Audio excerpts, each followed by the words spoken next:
Hey guys, how y'all doing today? My name is Franchise Fanatic and welcome back to the channel. And today, if you guys, there's another Ninjago video. Now finally we're tackling about Ninjago Dragons Rising Season 1 Part 2. This is going to be episodes 11 through 20. If you have not seen Ninjago Dragons Rising, either Part 1, episodes 1 to 10, or Part 2, episodes 11 through 20, I highly suggest you go and watch it. It is on Google Drive. It's free online, but I highly suggest you go and watch it on Netflix. Support them legally, I guess. I tried my best, and then my Netflix account pooped out, and I had one more to go, so I just went to a Google Drive. But I do want to say it's out there, but try to watch it on Netflix if you can. Now, with that being said, again, this is going to be a spoiler review, so if you haven't seen it, go watch it and then come back to this. But we're gonna. I waited a little bit. I had school and all that, so I finally managed to watch all of Season 1. But we're really talking about Part 2, which is again 11 through 20 in detail. So it should be a lot of fun. So make sure to leave a like, subscribe if you're new, and let's do this. So episode 11 kind of starts off. I'm not going to recap every episode, but basically one of the first jarring issues of this show so far, this part of the show, is Eren. Because Eren really didn't have a whole lot to do in Part 1, and then in Part 2, he's like, okay, I'm going to have more stuff, right? I'm going to practice my Spinjitzu, I'm going to practice the object Spinjitzu, which is cool, and then you kind of go to, the motions of that kind of character arc, which is fine, but he starts out with the Ninja-gi that is in the theme song ever since episode 1 of this new show, and he actually gets it in this new, Part 2, but we don't really know how he gets it, unless I missed something. He just effing has it. Now, I know it's based on the toys that they sell, right? But at the same time, there is a highly, highly confidential, I guess, continuity to this, right? It's very lock and key. It's very tight. There's a few plot holes, whatever. But Ninjago is kind of like Marvel, or like DC, or like Star Wars, right? There's a canon to it, and you can't really break that canon. You can't break that timeline. You can't break that lore. And they kind of do that a bit, and they're like, here's the gi, he's got it! I wish they kind of threw a line in there, I wanted Eren to be like, hey, I'm really glad you were able to make that, Lloyd, in your free time, or, oh, yeah, I'm really glad that you found this, whatever, he just kind of has it. So it is what it is, but Eren does have a lot more screen time in this. He does a lot more stuff, which is really cool. Other than, that, there's the odd, I don't want to say animation error, but, there's a scene kind of toward the end where they're all kind of in the bunker, and the claws of the Imperium guys, so they're reformed now or whatever because of what Empress Beatrix was kind of, talking about. They found out she was lying and all that, and there's like a shot where they're all kind of talking and debriefing in like this dumpster area. They kind of like hide in a dumpster, and it's like a little underground base. Zane is just kind of standing there, just like doing this with his hands. He's not really doing. Clearly, the animation wasn't on. Like you're looking at Eren and you're looking at Sora or whoever in the foreground. You're not really. Zane's in the background, but he's just kind of like the background noise, so to speak, right? Noise is in just stuff to either for your brain to tune out or just to look and go, oh yeah, Zane's there. You're not really supposed to pay attention to Zane in the background. But there he is, just kind of fiddling around. He's not really moving. His face doesn't move, and then you see the back of him. He doesn't move, and then there's like a wide shot, and he's on the computer typing. So it's not a big thing. I did laugh. It is kind of noticeable, but other than that, though, the one odd animation goof, or the one continuity thing with Eren's Ninja-gi, there isn't really a whole lot to hate about this stuff. It's a bit underwhelming, I guess, in the end. I really wanted to see more of Lord Raz. I know everyone says Raz, but he's not from New York, alright? It's Lord Raz. And I do think that it is kind of funny that he's just in the cell the whole effing time. We get a little bit of backstory on him. I thought he was going to be from Chima, because Chima is... Chima obviously was a Lego brand, a Lego show that was canceled because it was shit, but at the same time, Chima is canon to Ninjago. It's in the same continuity. As we know in Season 5, it's in Season 11, and during the merge, right, of Dragons Rising, we get that kind of, all these, merged, all these realms are merging together. So I thought that, maybe we will see Chima in the future for Season 2, but so far, Lord Raz is from the Wildness, which is the same realm, area that Wildfire is as well. I almost said Wildstyle, but Wildfire is there as well, so that's kind of whatever. Maybe he was from Chima. I don't know, man. It's a crapshoot, man, in there. I don't know. But I do wish we got more Raz content. Again, he's just kind of in the cell the whole time. So there's a few things I would have changed. Not necessarily bad things, because, I don't grade and review things based on what they could have been. I review things based on what they are. And from what we got, Lord Roz was in there, and he was pretty cool, and there was pretty badass stuff. He kind of shined more in part 1, but there's a lot of stuff in there in part 2, which, is pretty cool, especially with the backstory and all that. And we kind of set up the Beatrix, Zeatrix, I think, whatever, it's kind of dumb. Zeatrix and Beatrix, I get it, but you play on words, but whatever. Zeatrix, something happens to her. I watched the episode. There's like a crash and like something blows up. I don't know if Zeatrix dies or the mom dies and like Roz blames it on her and Beatrix then rises up to the throne. If someone can explain that in the comments for me, please do it, because I don't know what the F was going on in that scene. I'm like, alright, this is good. And I watched it. I gave my full attention. But I'm like, something's okay. And now she's in handcuffs, and now Beatrix is power, and they're erecting statues, and I'm like, okay, they could have done that a little better. So there's the odd, writing thing as well, but realistically speaking, man, Dragons Rising Part 2, pretty effing cool. And especially when you get to that end scene where, like, they're fighting Beatrix in that mech. I mean, dude, the action scenes, man, the voice acting is great, but the voice acting for Empress Beatrix, dude, it's insane. It's so effing good. Like, Esphira, the Fire Snake Witch, she was whatever. As a villain, pretty poor. Voice actor, whatever. It was passable. Well, Beatrix, man, there's a few shots and there's a few lines in there where she says her lines, and I literally said, damn, out loud. I'm like, man, she's pissed, or man, she's really, like, Beatrix really does kind of lose her mind toward the end there. Her bricks aren't really piecing together properly, and she loses her stuff. No pun intended, and she just goes effing nuts, man. She's crazy. And, I mean, there's shots where, like, she's, like, fighting them with these giant mech sword, and she got, like, this merge rifle. She's just fucking shooting it, and I'm like, dude, this is crazy. There's a shot where she's beating up this dragon, right? I think it's, like, Ericon or Eric...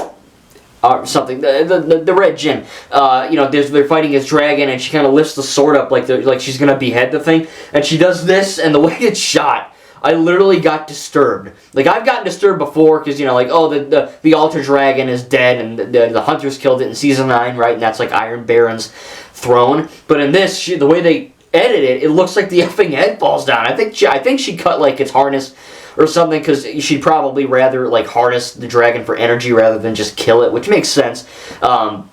But yeah, just a funny little fake out there. But overall, man, the plot regarding Beatrix going insane is really good. I guess different arcs that happen in this season, or this part, I guess.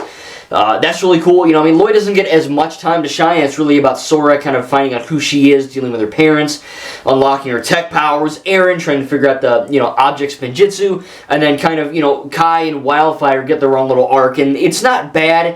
In fact, I think it's actually pretty good with Kai being able to tell jokes and actually be funny again without being stupid funny like he has been sometimes in the past. And then you get Wildfire's dynamic. I think that's kind of cool. It kind of loses a bit of its edge for me. And edge, I mean, just like attention for me when Wildfire's dealing with these rock people and they're like, yeah, you got points. And it's funny and it's still engaging, but I'd rather have a plot point like the end of what we got, like the end of Part 2, rather than just like prank wars with Wildfire and the rock people. Like, I get it, you're building characters, you're building a character arc, I get it. But, it's more engaging when there's something dramatic happening rather than just, like, Kai and Wildfire pranking each other, or Mr. Frohickey becoming the guy in charge of cleaning the monastery. That's funny, and he's a good character, he's funny, but, I'd rather focus on the Dragon Chorus than just say, Zane with the administration, and we see Jay for 5 seconds, it's interesting stuff, and it's cool because they're able to, now that everything's merged, right, you have like these snail people, and you have these aqua people, and these giant crabs attack, and there's a lot of different things, the administration, there's a lot of things that are happening based on the merged realms, which is really cool, but, I felt like there were certain times where we were kind of losing the plot to venture into different realms where, alright, that's cool, and I like the different cultures of the snake, of the water, water snakes compared to the snail people. And, like the snail guy's like, oh, don't go in this forest, you'll effing die. And Lloyd's like, yeah, it's no problem. It was just salt. But, of course, salt is deadly to snails. So, stuff like that. I get it. They're building the culture of this franchise, which is cool. Not in a woke way. It's genuinely entertaining and engaging. But, once we get to the end there and Beatrix loses her marbles and she starts going haywire, that's where it's really peak. That's where it's like, wow, this is effing cool. This is where it's at. baby, and pretty cool stuff. Again, not too many negatives. I think Ericor, I think that's the red Jin, like the last Jin. That was really cool to kind of get more lore regarding, Sora the dragon, not Sora the person. That was kind of cool. Baby Ryu's in it for a little bit. He doesn't do as much. Dorama's funny, but I just can't take him seriously as a villain when he's dressed all in glitter purple and he's just doing plays, you know what I mean? Like when I think of a villain, I think of like Lord Raz or Beatrix, not some fruitcake looking dude who's like, oh, the show, you know what I mean? It's like, whatever, you know, he's not menacing. He's obviously there just to be funny, like how, I guess, the Skulkin were like in the pilot. You know, they're not menacing, they're just there to kind of be there and be like the first kind of adversary for the new ninja, right? Like Eren and Sora and all that, which is fine, but you know, compared that to even people like Dr. LaRoe, who's unnerving at times because she's just like, yeah, they're just filthy, stupid dragons. They don't give a shit what we do. And they're like it's genuinely unnerving, some of the stuff. You know, they tackle some really mature things. And, while it may not be as, like, dark and evil as the Oni and Dragon trilogy is, it's almost at that level. I mean, the violence is still on top. You're still seeing punches and kicks and lasers and all that. It's still violent in terms of a Lego show, right? I wouldn't recommend it for little children. But there's some really kind of effed up stuff within just this whole season, part 1 and part 2, right? I mean, you've got like the slaving of dragons, the torture of dragons for energy, the fact that Beatrix is like a corrupted figure and she's, manipulating her people into thinking something else. I mean, shit, dude, I could think of a lot of parallels between the United States politics system and this. I'm just saying. But it is really cool to kind of see that they're talking about that. And they're bringing up that, hey, this one guy in charge is manipulating all these people into doing X thing. And again, we're seeing that now, without getting political, I'm just saying. And it's really kind of like, it opened my eyes and I'm like, wow, I'm seeing this shit in real life. Holy cow, you know, this is crazy. And but it's funny that Beatrix, like at the end, she just goes completely nuts. She goes, hey, like her brain gets fried, you know. And she's just like, oh, I'm just gonna zap you and kill this ninja. I mean, she literally is fighting the ninja and the claws of the Imperium like teenagers, and she straight up says, I will execute you. Like, she's like, I'm gonna straight up murder these teenagers. And that's when I was like, wow, she's crazy. Like, she's actually pretty insane. Like, Asphira was nuts. Like, she was just a mentally unhinged snake, hell-bent on revenge. This chick is just completely, like, she's like Joker female. She's like the Harley Quinn of Ninjago. It's crazy. So when that's there, and they're talking about when Sora's like, we are all dragons, and that metaphor kicks in that, you know, she's not only manipulating the dragons, she's manipulating the people. And Beatrix also sees the people as these kind of mindless, stupid beasts. And that's really, really good writing. And I think that's where Dragons Rising really strives, is the action, the cinematography, the voice acting, the animation for the most part, all that. But they really do a good job with the plot and the writing, kind of tying in these themes together where, you know, you have the character arcs of this and that, and, you know, Wildfire Kai, or, Cole and the new months or whatever, the purple guy with the elemental powers, how their friendship happens and they're able to power each other up, and then that kind of bleeds into Sora and Ryu powering each other up, and then you have this overarching plot and this overarching arc of Beatrix and the dragon abuse and all that. It's really, really powerful stuff, man. And when it comes to a head, it's pretty freaking lit, dude. It's pretty lit AF, I gotta say. So overall, Dragons Rising Part 1 is really good. Part 2 is really, really good, especially those last 2 episodes, man. They really did a good job with that kind of stuff. It's brutal at times. It's funny. This is really where Ninjago can be funny and actually work. Because as I said before, Ninjago, the first show, the pilot through season 15 crystallized, some of it's funny, but often, like the MCU, when they try to be funny, it ends up falling flat on their effing face, because Ninjago, at its core, is an action drama, not a comedy. This is not a comedy as well, but I feel like they got the jokes right, where Jay's not even in the season. He's in it for like 8 seconds, right? They're able to do comedy with Lloyd, Eren, Sora, Rapton, you know, they're able to do that and actually have 99% of it be funny. You know, 1 or 2 jokes don't land, but I think it really does work for the most part. So Dragons Rising Part 2, man, is really solid. Again, a few issues here or there. Nothing really too insane. I think probably the worst offender in this whole Seasons 1 so far, between Part 1 and Part 2, is just that flashback with Wu and young Lloyd.